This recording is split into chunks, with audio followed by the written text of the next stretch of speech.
സജിന 2 വെളുത്തുള്ളി തരുവാ. ആ സാവേച്ചി ഞാൻ തരാം.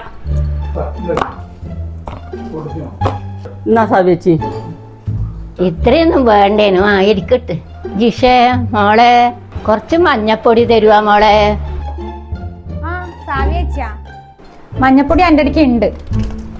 ഞാൻ ഓഫറിൽ വാങ്ങിച്ചതാണ്. ഒരു പാക്കറ്റ് എടുത്തോ. മോളെ ഒരു പാക്കറ്റ് ഒന്നും വേണ്ടേനു. എന്നാ ഇരിക്കട്ടെ. ജോഷി 2 ഉള്ളി തരുവാ.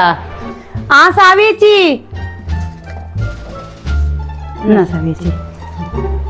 ഇത്രയൊന്നും വേണ്ടേനു. എന്നാലും ഇരിക്കട്ടെ. ശാരി കുറച്ച് പഞ്ചസാര തരുവാ. ആ തരാ സാവിയേച്ചി. ഇതാ ഇത്ര വേണ്ടേനു മോളെ. എന്നാലും ഇരിക്കട്ടെ. ഈ ആഴ്ചത്തേക്കുള്ള സാധനം തേച്ചു ആയി. അടുത്ത ആഴ്ച അതിന് അപ്പുറത്ത് പോകാം.